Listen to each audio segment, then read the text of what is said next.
Bueno, sigamos entonces. Vamos ahora con repaso de neurología, ¿ya?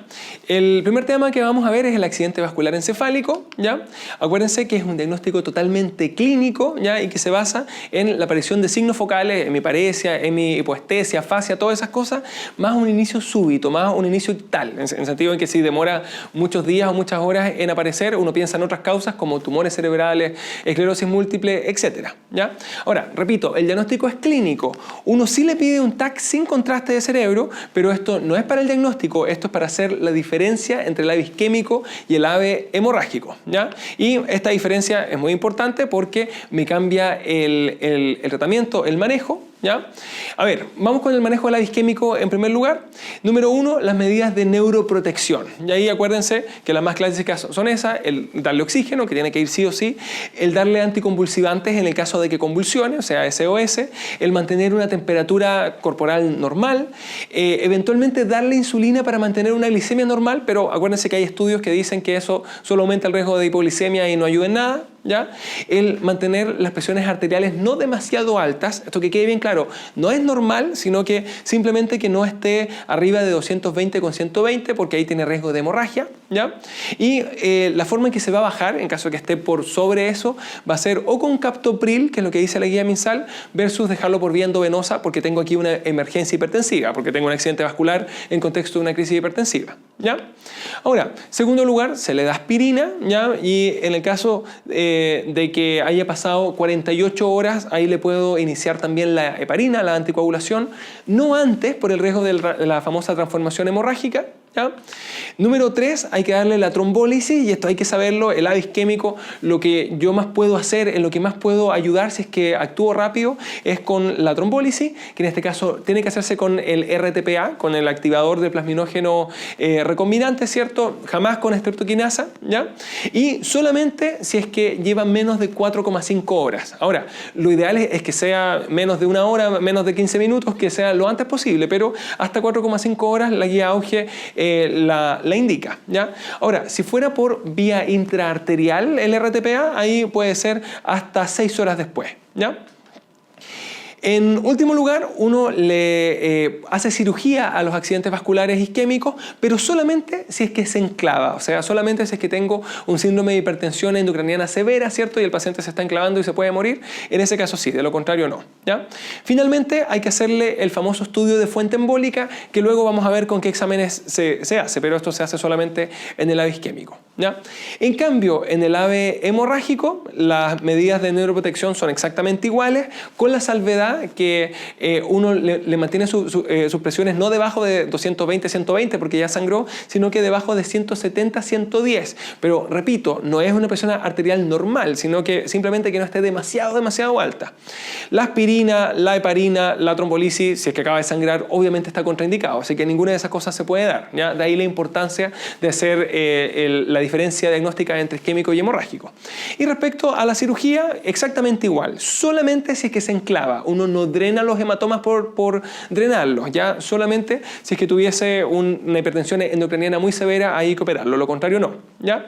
Y lo último, el estudio de fuente embólica tampoco está indicado porque obviamente aquí no hubo una embolia, lo que hubo fue la rotura de un pequeño aneurisma habitualmente de las arterias penetrantes, y esto secundario hipertensión arterial. Que quede bien claro, los AVEs hemorrágicos suelen ser en pacientes hipertensos. Los isquémicos también, por si acaso, pero los hemorrágicos son producidos por el daño de las arterias perforantes secundario a hipertensión arterial, ¿ya?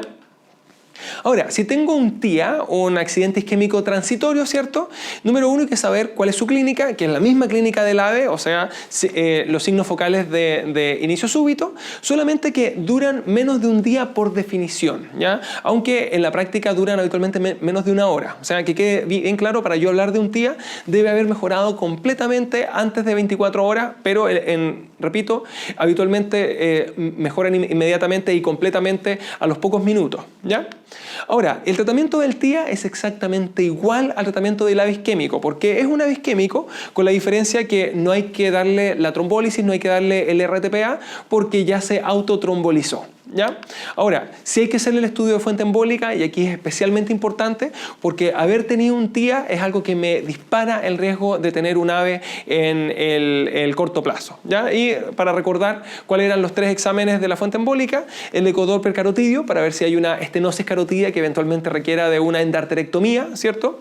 El ecocardiograma para ver si eventualmente tengo un aneurisma ventricular o una zona hipokinética así muy grande que requiera ya sea o cirugía o anticoagulación. Y finalmente el holter de arritmias, que es el electrocardiograma 24 horas para descartar una arritmia que se asocia a embolias, como por ejemplo la fibrilación auricular o el flutter auricular, ¿ya? Ahora, como tema aparte, el ave lacunar, ¿ya? Quiero que recuerden que es un ave muy chiquitito, ya habitualmente en la zona más interna del cerebro, producido también por hipertensión arterial y que tiene una clínica igual a la del accidente vascular, o sea, hemiparesia, hemihipoestesia de inicio súbito, eso es lo más frecuente. Sin embargo, viene sin afasia, porque acuérdense que el lenguaje ya está habitualmente en el lado izquierdo, pero en la corteza, y en el ave lacunar lo que se afecta es la parte más interna, ¿ya? Sin compromiso de conciencia, nuevamente porque la conciencia o está en el tronco o está en el tronco encéfalo o está también en la corteza cerebral, ¿ya? Y como una cosa importante, tiene un pronóstico habitualmente mejor y puede resolver completamente su clínica, pero en días, ¿ya? Así que si yo les digo, un paciente hace una hemiparesia súbita y se arregla en 1 hora, TIA, ¿ya? Pero si se arregla en 2 días, sería un ave lacunar la respuesta, ¿ya? Ahora, la TAC suele estar normal, ¿ya? En el sentido que la resonancia magnética es lo que puede llegar a verlo, ¿ya? Sin embargo, en el ave isquémico la TAC también puede estar normal, así que en la práctica un ave lacunar se maneja exactamente igual que un ave isquémico, ¿ya? Porque, repito, TAC con hematoma, ave hemorrágico. En cambio, un TAC con una zona de ave isquémico, una zona hipodensa o bien un TAC normal, eso es un ave isquémico y por lo tanto el ave lacunar es en la clínica y en la TAC totalmente indiferenciable del ave isquémico grande, así que la única diferencia me la va a dar después la evolución, ¿ya? Y eventualmente la resonancia magnética, que sí lo puede ver.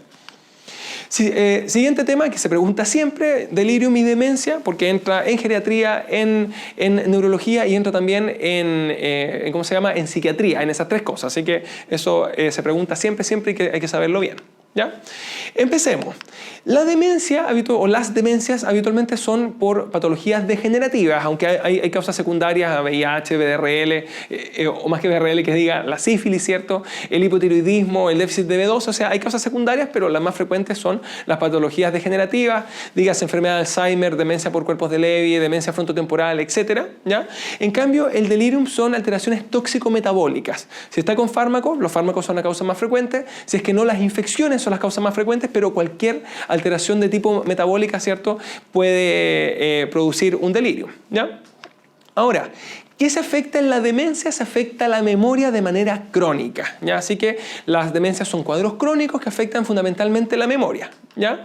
En cambio, el delirium, ¿ya?, habitualmente de manera aguda lo que se afecta es la atención, ¿ya? Y acuérdense que la mejor forma o la forma más común de evaluar la atención es con la inversión de series, así, dígame los días de la semana de atrás para adelante, así domingo, sábado, viernes, jueves, miércoles, martes, lunes, si es que puede bien, si es que no puede, en ese caso uno dice está inatento, ¿ya?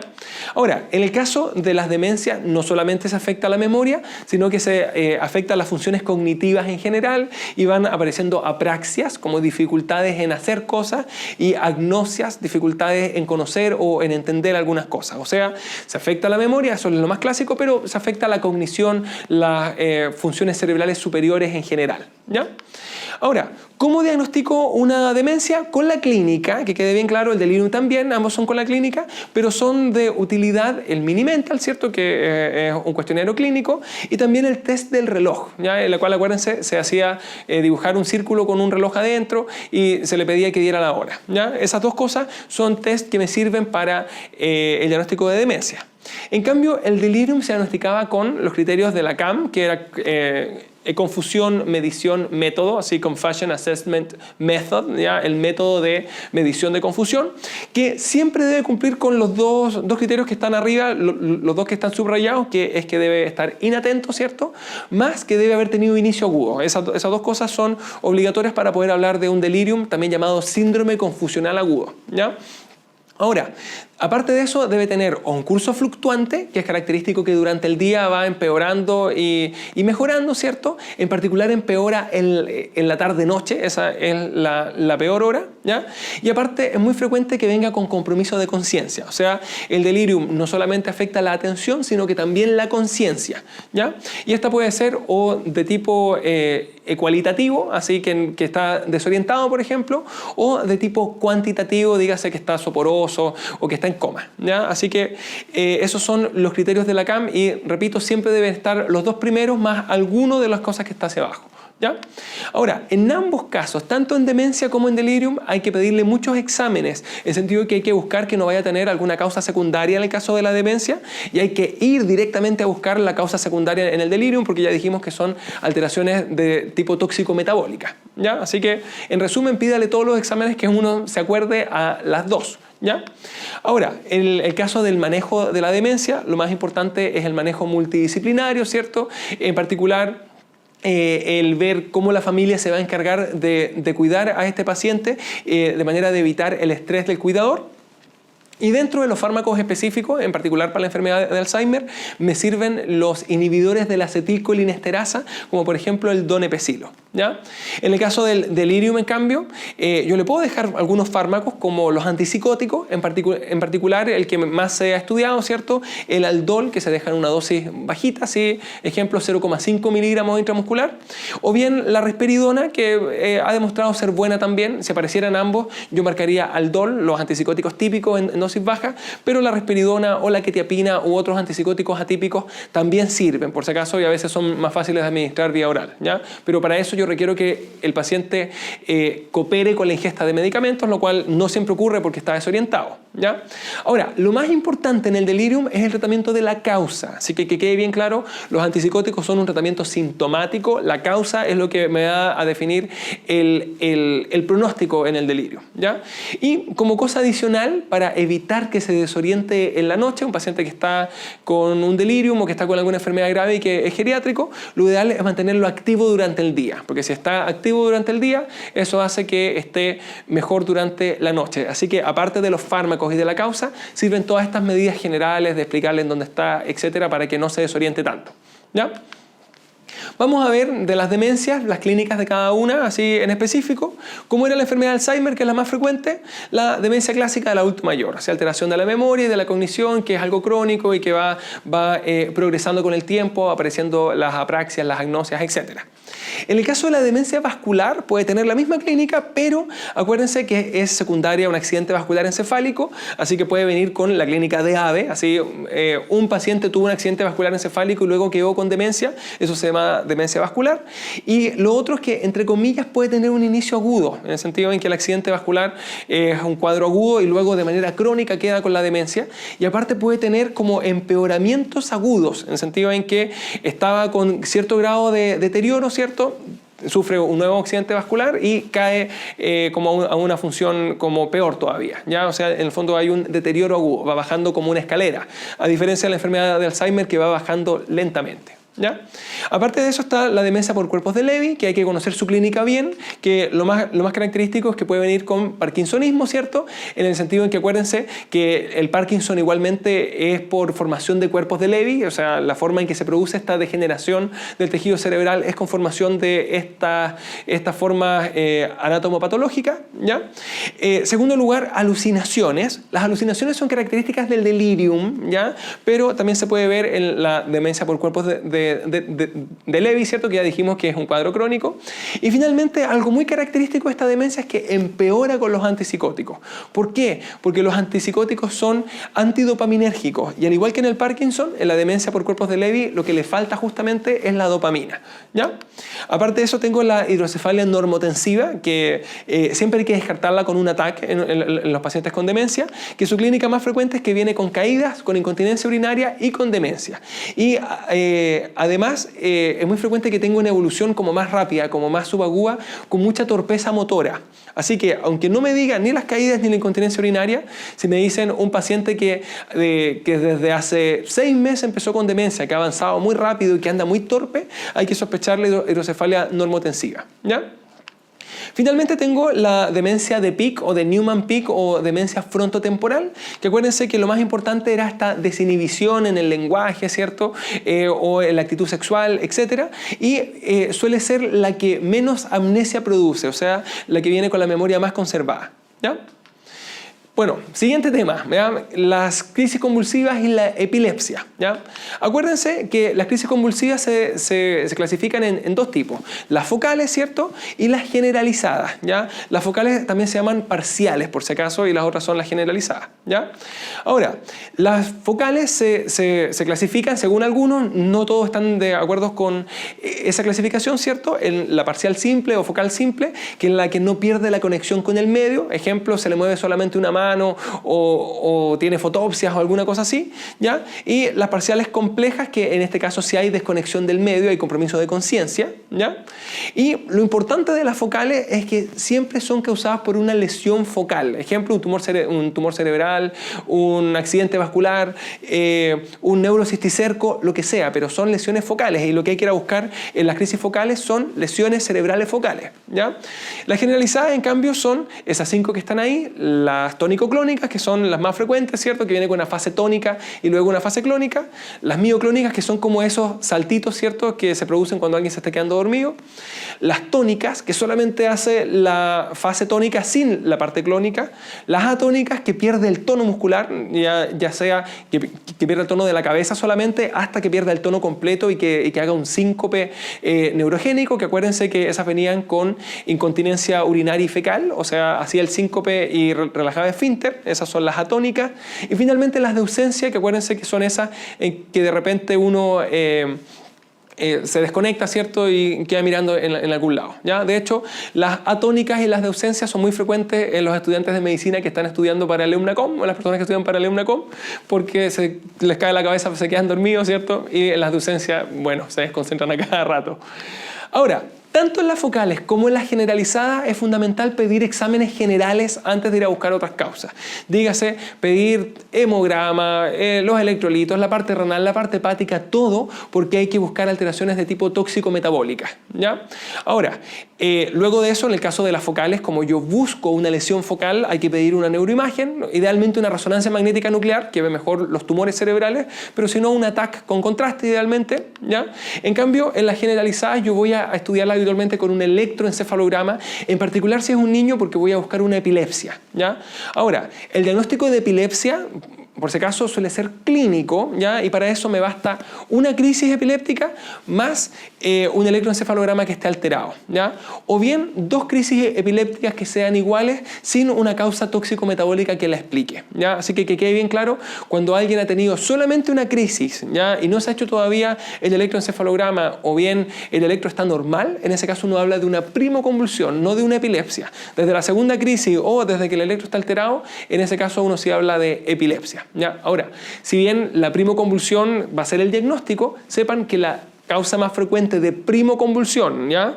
Con los exámenes generales normales, sigue siendo la epilepsia, obviamente si no tiene fiebre, porque de ahí vamos a ver las convulsiones febriles como tema aparte, ¿ya? Ahora, ¿qué hago con una lesión focal que me estaba produciendo crisis? Bueno, hay que tratar la causa en el caso que sea manejable, por ejemplo, si tiene un tumor o alguna cosa así. Y lo otro, le dejo los anticonvulsivantes, que los que más sirven para las lesiones focales son la carbamazepina y en particular la fenitoína, esos 2, ¿ya? En cambio, ¿qué anticonvulsivantes le dejo a las epilepsias generalizadas o a las epilepsias primarias, que son las clásicas de los niños? Por regla general, el ácido valproico o bien la lamotrigina, con excepción de la tónico-clónica, que esa sí se beneficia de la fenitoína, ¿ya? Y les digo esto porque se preguntó, ejemplo, un paciente tiene toda la clínica de una epilepsia mioclónica, con las mioclonías del sueño, y que luego hizo una convulsión tónico-clónica también. ¿Qué fármaco hay que dejarle? Y era el ácido valproico, porque el ácido valproico es de elección para la epilepsia mioclónica, ¿ya? Ahora, algo importante del tratamiento anticonvulsivante en general debe tratarse con una monoterapia, o sea, hay que manejarlo con un solo fármaco, habitualmente yo no los mezclo, ¿ya? Pero lo que sí debo hacer es ajustarlo por niveles plasmáticos, o sea, antes de cambiarlo por otro, antes de decir que no sirvió porque volvió a convulsionar, yo debo asegurarme que esté tomando la dosis correcta con los niveles plasmáticos de este medicamento, ¿ya? Así que, ejemplo, un paciente epiléptico que está con ácido valproico y que convulsiona igual la conducta, pídale niveles plasmáticos de ácido valproico. Y si estaban bien y estaban dentro del rango terapéutico, evalúe cambiarlo por un segundo fármaco, ¿ya? Porque, repito, es con monoterapia, o sea, se cambia, no se agrega un siguiente fármaco. El siguiente tema, las convulsiones febriles, ¿cierto? Ya esto es importante, se ha preguntado solo una vez, pero aún así es algo que hay que saber porque es muy frecuente. Acuérdense que yo tengo dos situaciones. Uno, una convulsión febril benigna, porque adelanto suelen ser algo banal, que asusta mucho, pero que no pasa nada, versus una convulsión febril en un paciente que está séptico, que ahí uno se asusta porque puede ser una meningitis, ¿ya? Ahora, ¿cuál va a ser una convulsión febril benigna? Un paciente que está en buenas condiciones generales, ¿ya? Y que tiene que ser un niño entre 5 meses y 6 años. Si es que es un niño de 60 años, ¿cierto? Eso es una meningitis, y si es un recién nacido, eso también es una meningitis, ¿ya? Pero si está súper bien después de haber convulsionado y que tiene ese rango de edad, en ese caso uno dice esto es una convulsión febril benigna y no pasa nada, ¿ya? En cambio, el paciente de aspecto séptico, ya sea porque se vea de aspecto tóxico en general, está choqueado, etcétera, o porque venga con signos meningios o porque esté fuera de ese rango de edad, ya en ese caso hay que sospechar, dijimos, una meningitis, ¿ya? Ahora, ¿qué hago si es que está todo bien, si parece una convulsión febril benigna? Simplemente tranquilizo y educo a los padres, ¿cierto? Y le indico el control SOS, o sea, venga en el caso de que convulsione de nuevo o que aparezcan signos de alarma, pero lo importante es explicarle que esto es algo muy frecuente, que es banal, que el 10% de los niños convulsionan y que el 30% recurre, por si acaso, ¿ya? En el caso de que sea, en cambio, un paciente séptico, hay que ir a descartar una meningitis, ¿cierto? Y eso se hace con la punción lumbar. Y obviamente si es que el paciente viene con clínica de hipertensión endocraniana, hay que pedirle un TAC antes para descartar la herniación, ¿ya? Antes de la punción lumbar. Si es un paciente pediátrico y está todo bien, uno eventualmente sí podría hacerle la punción lumbar de manera directa, pero si ya convulsionó, seguramente se le va a pedir un TAC para descartar la meningitis, ¿ya? Ahora, ¿cuál es el manejo de las convulsiones febriles? Acuérdense, era educar y el paracetamol en el caso que tuviera fiebre, ya que si bien la convulsión no me asusta, no quiero que vuelva a tener fiebre porque no quiero que vuelva a convulsionar, así que queda con antipiréticos, ¿ya? Si es que recurre, que ya dijimos que era el 30 hasta el 40%, en ese caso le agrego además una benzodiazepina en las alzas térmicas, en la fiebre. Ahí le voy a dejar un poquito de diazepam cuando haga fiebre para que no convulsione por tercera vez, ¿ya? Si es que está convulsionando ahora ya, independiente que sea en contexto de fiebre o no, siempre las convulsiones hay que frenarlas y eso se hace con el lorazepam endovenoso, y acuérdense que la dosis en pediatría es 0,1 miligramo por kilo por vía endovenosa, ¿ya? Ahora, si fuera una convulsión febril compleja, que las complejas son las que son focales desde el punto de vista clínico o que duran demasiado tiempo, más de 15 minutos, que eso es mucho, o bien que sean recurrentes en el mismo día, o sea que convulsione ahora y algunas horas después convulsione de nuevo, en ese caso debo pedirle además una resonancia magnética en busca de alguna causa secundaria focal, por si acaso, ¿ya? O sea, en resumen, la convulsión febril se puede manejar de distintas formas y hay que saber la diferencia, y puede ser el paracetamol o el paracetamol más el diazepam o el lorazepam ahora si es que está convulsionando, o bien la imagen además ya si es que fuese compleja, ¿ya? Ahora, el último tema, estatus convulsivo. Acuérdense que su definición son convulsiones que duran 30 minutos o más, ¿ya? Sin que se recupere completamente entre las convulsiones. O sea, puede que convulsione constantemente o que pare de convulsionar, pero que no se recupere y luego vuelva a convulsionar. Pero que quede bien claro, nadie espera que se cumplan los 30 minutos, porque el paciente se puede morir, puede hacer una rhabdomiólisis, ¿cierto? Así que en general, si bien esa es la definición, el manejo se hace desde el momento en que el paciente llega convulsionando, ¿ya? Ahora, ¿en qué consiste este manejo? Número 1, ya dijimos, el lorazepam endovenoso. Esa es la forma de frenar una convulsión. Ahora, a esto se le agrega una carga de fenitoína que se da habitualmente endovenosa si estuviese disponible, y como habitualmente no está disponible, se pasa por la sonda nasogástrica, ¿ya? O sea, es lorazepam para frenar la convulsión más la fenitoína para evitar que vuelva a convulsionar, ¿ya? Si no funciona, le doy el fenobarbital, ya, los barbitúricos, y si nuevamente no funciona, bueno, voy a darle anestesia general con tiopental o con propofol endovenoso. O sea, en el fondo estas convulsiones hay que pararlas como sea, ¿ya? Y si no frena ahí, yo siempre digo, es porque la vía venosa está mal puesta, porque eso no falla, por si acaso, ¿ya? Siguiente tema, meningitis, ¿ya? Vamos rápido. En la meningitis, acuérdense que su clínica, por lo general, es cefalea y pueden ir con toda la clínica de hipertensión endocraniana, ¿cierto? Dígase cefalea, más náuseas, vómitos, más el edema de papila, ¿ya? Y más fiebre, de hecho, habitualmente son infecciosas, así que vienen con fiebre, convulsiones, etcétera, más los signos meningios, que son esos tres que están ahí, la rigidez de nuca, el signo de Kerning y el signo de Brudzinski, ¿ya? Ahora, si es que tuviese clínica de esto, ¿ya? La forma de diagnosticar una meningitis y de buscar la causa de la meningitis es con la famosa punción lumbar. Y la pregunta es, ¿y no hay que hacerle un ataque de cerebro antes para descartar la hipertensión endocraniana por el riesgo de la herniación con la punción lumbar? Y la verdad es que por lo general se enseña que sí, pero actualmente hay un montón de estudios que dicen que la punción lumbar es segura y se puede hacer de manera directa, ¿cierto? Siempre y cuando el paciente no tenga clínica de hipertensión endocraniana, o sea, no esté con demasiada náusea, vómito, con compromiso de conciencia, con edema de papila. En ese caso sí se puede hacer, por si acaso, ¿ya? Ahora, ¿para qué me sirve la punción lumbar? Una, me hace el diagnóstico y dos, importantísimo, me diferencia las distintas causas de la meningitis. La bacteriana de la viral, que son las dos más importantes, y de la tuberculosis también, por si acaso, de la meningitis tuberculosa, que no la vamos a ver con mucho detalle, así que les adelanto, que es lo único que hay que saber de la meningitis tuberculosa, su líquido cefalorraquídeo, que sí lo vamos a ver, y que produce alteración de los pares craneanos, en particular de los nervios oculomotores, ¿ya? Ahora, ¿qué es lo que se ve en la punción lumbar? Se ve la glucorraquia, la glucosa, ¿cierto? El tipo de células, si es que son de tipo polimorfo nuclear o mononuclear, el número de células y además los niveles de proteínas, o sea, la proteinorraquia, ¿ya? Ahora, los valores normales son los que están ahí, ¿ya? Pero más allá de eso se los tienen que aprender. Quiero que sepan cómo está en las distintas causas de meningitis estos distintos parámetros, ¿ya? En el caso de la bacteriana, y lo más importante aquí hay que decirlo, tiene la glucosa baja, habitualmente menor a 40, ¿ya? Y eso es lo fundamental. Y los tipos de células son la variante polimorfo nuclear. Y eso también es muy importante. Esas dos cosas son lo más importante que me orienta una meningitis bacteriana. Aparte de eso, las células suelen estar muy elevadas, arriba de 1000, fíjense, el normal es hasta 10 nomás, y las proteínas suelen estar también bastante elevadas, arriba de 100, ¿ya? Y el normal está 40. En el caso de la viral, en cambio, la glucosa está normal y eso también es muy importante y el tipo de células habitualmente es de tipo mononuclear. Así que ahí esos dos parámetros son la gran diferencia con la bacteriana, ¿ya?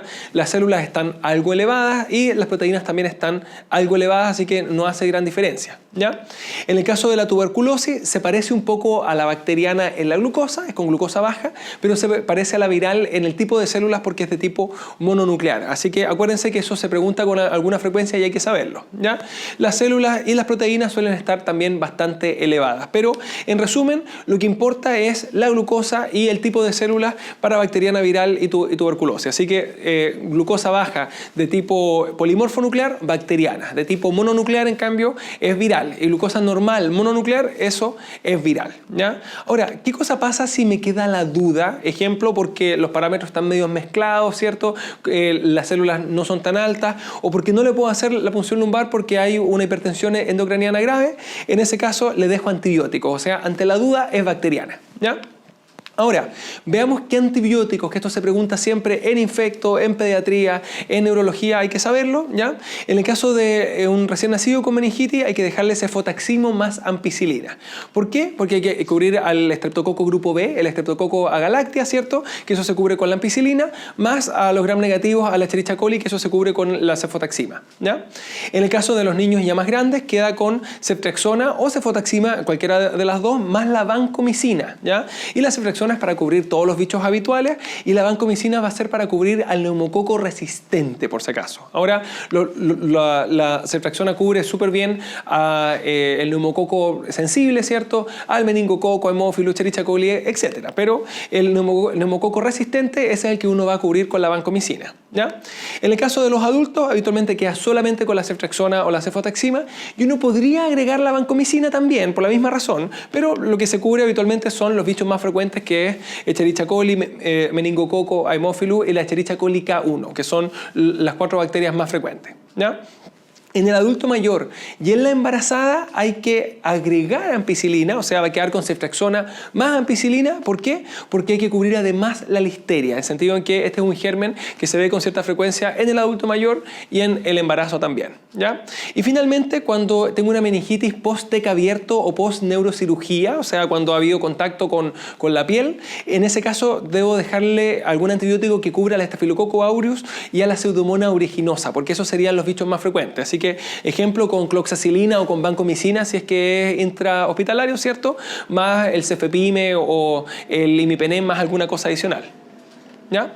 Ahora, y la pregunta es, ¿y los corticoides? ¿Hay que dejarle corticoides a las meningitis? Y la respuesta en general es, solo han demostrado servir en niños, ¿ya? Cuando es causada por neumococo o por hemófilos, nada más. Pero en la práctica se le deja corticoide a todas las meningitis bacterianas igual, ¿ya? Ahora, veamos el tratamiento en específico por cada uno de los bichos, en sentido en que me lo pueden describir en el líquido cefalorraquídeo y me pueden decir, por ejemplo, hay un neumococo o hay un diplococo gram positivo o un estreptococo corto, o sea, en cadenas cortas gram positivo. En ese caso es con ceftriaxona, ese es el de elección o bien el cefotaximo, y dijimos, si es resistente, vanco. Si fuera un meningococo, que en este caso que diga se describe como un diplococo en cambio gram negativo, ¿ya? Ahí va a ser con ceftriaxona o con penicilina también, en el sentido de si no me aparecen las alternativas, la ceftriaxona o la cefotaxima, hay que dejarle la penicilina en alta dosis. Si es por Haemophilus, que se describe como un coco bacilo gram negativo, e insisto, puede que me describan esto en una de las preguntas del EUMNACOM, ahí sería ceftriaxona. Si es una Escherichia ecólica 1, que igualmente es un bacilo gram negativo, en ese caso igualmente es con ceftriaxona o con cefotaximo. Y finalmente, si me describen la listeria, que es un bacilo gram positivo, en ese caso va a ser tratada con ampicilina. O sea, además debo saberme si son cocos o si son bacilos, si son gram positivos o gram negativos, porque me lo pueden preguntar y hay que saber qué antibiótico dejarle, ¿ya? Ahora, ¿cómo se manejaban los contactos de un paciente con meningitis? Bueno, si era un contacto de una meningitis por Haemophilus influenza B, por regla general va a quedar con rifampicina por 4 días y esa es la dosis, 20 miligramos por kilo por día, habitualmente dividido en 2 dosis, ¿ya? Si es por meningococo, en cambio, ahí se deja la misma rifampicina por 2 días y como alternativa en los adultos tengo al ciprofloxacino por una vez en 500 miligramos y la otra opción, ¿cierto? En alguien alérgico o bien una embarazada, ¿cierto? Puede ser la ceftriaxona 500 miligramos intramuscular también por una sola vez. O sea, hay que hacer además el manejo de los contactos, hay que notificarlo a la Seremi también. Acuérdense que las meningitis son de notificación obligatoria ante la mera sospecha, ¿ya? El siguiente tema es la encefalitis viral, ¿ya? Aquí recuerden que su clínica es igual a las meningitis bacterianas, pero habitualmente más leve, son enfermedades bastante benignas, ¿ya? Asustan, duele la cabeza, pero nadie se muere de las meningitis virales habituales, por lo menos, porque acuérdense que son por enterovirus o bien por otros virus como los virus respiratorios, por ejemplo, y en ese caso se manejan simplemente con paracetamol. O sea, yo me asusté antes porque pensé que era una meningitis bacteriana, pero al hacerle la punción lumbar y darme cuenta que es viral, me quedo tranquilo y le dejo tratamiento sintomático, ¿ya? La excepción es cuando tengo una meningitis herpética, ya sea por virus herpes simplex tipo 1, que es la más frecuente, o por tipo 2 también puede ser, ¿ya? Y en este caso, obviamente, el tratamiento es distinto y debo dejarle aciclovir endovenoso, porque esta es muy grave, ¿cierto?, ante la mera sospecha, ¿ya? Así que hay que saber cuándo sospecharlo, ¿ya? Ahora, la confirmación se hace con la PCR para virus herpes simplex en el líquido cefalorraquídeo, pero que quede bien claro, ante la mera sospecha yo ya le dejo el aciclovir y se va a sospechar uno, por el líquido cefalorraquídeo especial, por una imagen que muestre lo característico del herpes, ¿cierto? O por una clínica, o sea, por clínica, por imagen y por líquido cefalorraquídeo, por cualquiera de esas 3 cosas yo puedo sospecharlo, ¿ya? ¿Qué me muestra el líquido cefalorraquídeo? Un líquido viral, pero que además es hemorrágico, que aparece abundantes glóbulos rojos que pueden venir con xantocromía o estar con algún grado de crenación también, ¿ya? En la imagen se ven lesiones en los lóbulos temporales, ¿ya? Y finalmente, si tiene una clínica que es grave, así con desorientación, con agitación, con agresividad, con convulsiones, eso es algo que también me obliga a cubrir herpes, ¿ya? Así que ahí hay que dejarle el aciclovir también, ¿ya? Esto, si bien es algo infrecuente, se ha preguntado varias veces, así que hay que saber, y ahí en particular hay que saber identificar en el cuadro clínico, ¿cierto?, si aparecen alguna de estas tres cosas que me obliguen a sospechar la meningitis herpética, ¿ya? Como tema aparte vamos a ver geriatría. Ahora no vamos a ver todo geriatría, eso tienen que estudiarlo ustedes con los videos completos, sino que simplemente vamos a ver qué cosas eran diferentes en el mayor de 75 años que en el resto de los pacientes. Y acuérdense, uno, el objetivo de la presión arterial ya era no menor a 140/90, sino que menor a 150/90. Segundo lugar, el objetivo de la hemoglobina glicosilada no era menor a 7, sino que menor a 8. Y segundo lugar, ojalá evitar la glibenclamida por el riesgo de las hipoglicemias, ¿cierto? Y idealmente dejarle la sitagliptina o algún otro DPP4, ¿cierto? En el caso del hipotiroidismo, la TSH uno no la llevaba entre 1 y 3, sino que se lleva de 3 a 6. Ese es el objetivo, ¿cierto? Y lo otro, uno no iniciaba con los con el 1,6 microgramos por kilo, sino que se inicia con la dosis más bajita posible, ¿cierto?, que es 25 microgramos, y luego se ajusta esta levotiroxina, ¿cierto?, esta dosis según la TSH y según la tolerancia clínica también, porque había riesgo de FA, ¿ya?, de arritmias. En el caso de la streptokinasa, en un síndrome coronario agudo con supradesnivel del ST o con bloqueo de rama izquierda, ¿cierto?, era la mitad de la dosis, no era 1,5 millones, sino que era 750.000 unidades. Y finalmente, en el caso de la fibrilación auricular, era indicación del tratamiento anticoagulante oral, porque era uno de los criterios del CHATS-2, ¿ya? La A era edad mayor a 75, ¿cierto? Y aparte cumplía un criterio del VAS, porque está con la A, que era la edad mayor a 65. ¿Ya? Y acuérdense de eso, y el resto de geriatría, por si acaso, tienen que estudiarlo, ¿ya? Y les resumo en que los viejitos no hacen fiebre, ¿cierto? No hacen signos peritoneales, no tienen signos de deshidratación, sino que se confunden, ¿ya? Y que cualquier cosa puede matar a un viejito cuando está muy descompensado, ¿ya? Estudien caídas, estudien todas esas cosas porque se pregunta, ¿ya? Que estén bien, y nos vemos en el siguiente repaso, en el siguiente tema, que hay que ir muy rápido, que ya falta poco para el UNACOM.